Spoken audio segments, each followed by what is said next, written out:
And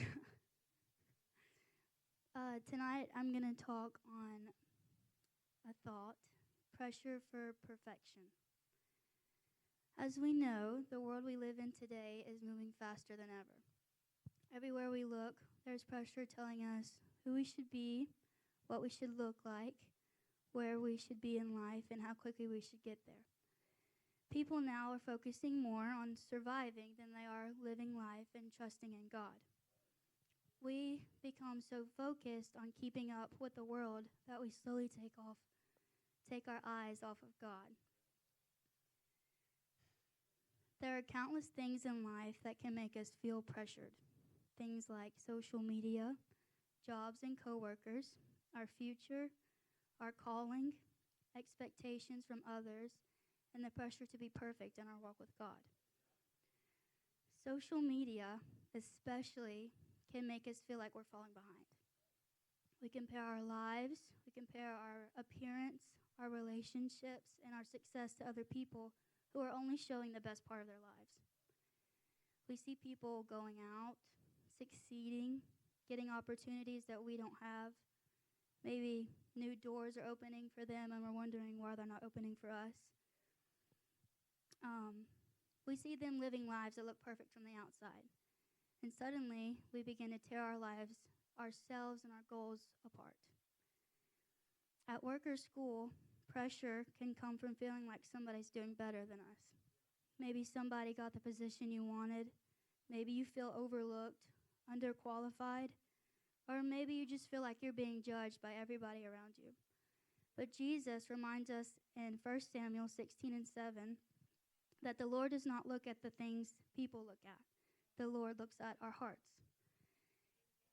And even in our calling, comparison and pressure can creep in. Sometimes we look at people our age who seem further ahead spiritually or maybe more successful in ministry, and we wonder why we aren't there. But God never asked us to compare our journey to somebody else's. God knows exactly where we're supposed to be. And He knows where we still need growth, and He is always preparing us for more. The truth is, God never called us to be perfect. He called us to be faithful. And Jesus says in Matthew 11:28, "Come to me, all who are weary and burdened, and I will give you rest." That's such an amazing verse to me. And in Psalms 55 and 22, it says, "Cast your burdens on the Lord, and He will sustain you. He will never let the righteous be shaken."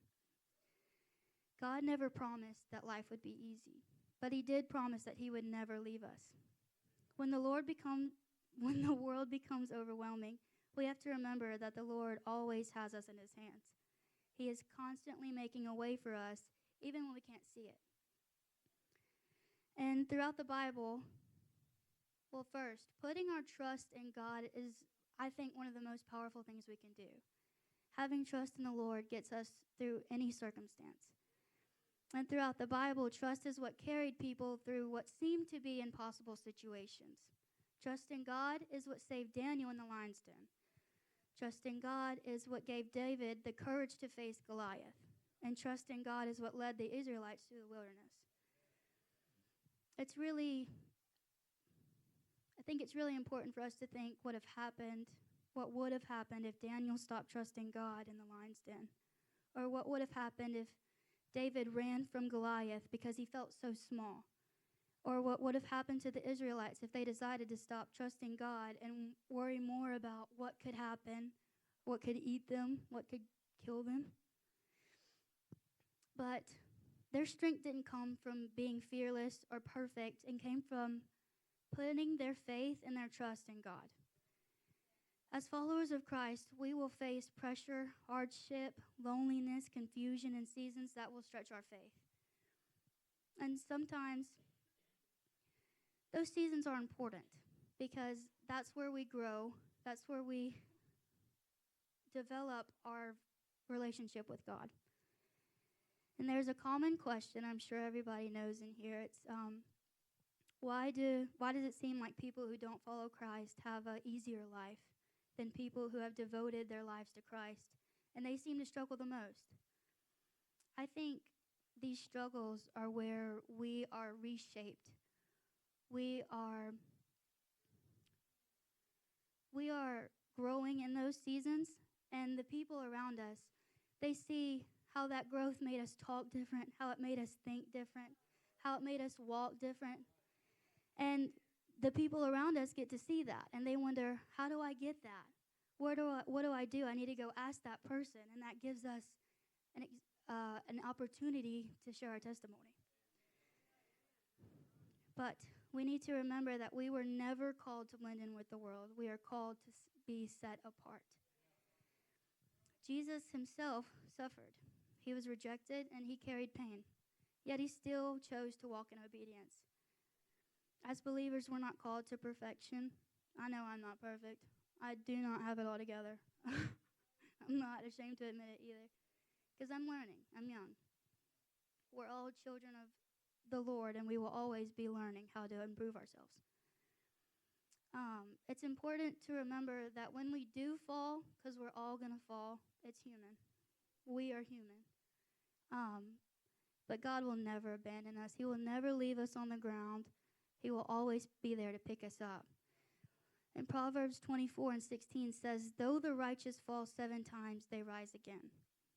God knew we would struggle. He knew we would make mistakes. He knew there would be seasons where we felt weak, discouraged, or lost. Yet his grace remains constant and consistent. 2 Timothy 1:7 reminds us, for God has not given us a spirit of fear, but of a power, of love, and of a sound mind. Whatever season you're going through right now, it's important to remember that you don't have to be perfect to go to God. You don't have to have everything together to go to God.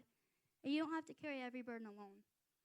Psalm 68:19 says, praise be to the Lord, to our God, our Savior, who daily bears our burdens. I just want y'all to keep trusting God, keep showing up, keep moving forward, even if your walk feels small. It's important to remember that even when a baby is learning to walk, they always fall, but they always get back up. They're growing. The ability to get back up and keep going is something we're all born with. Just keep in mind that God sees you, God is with you, and he is using every hard season to draw you closer to him and prepare you for more. That's all I have.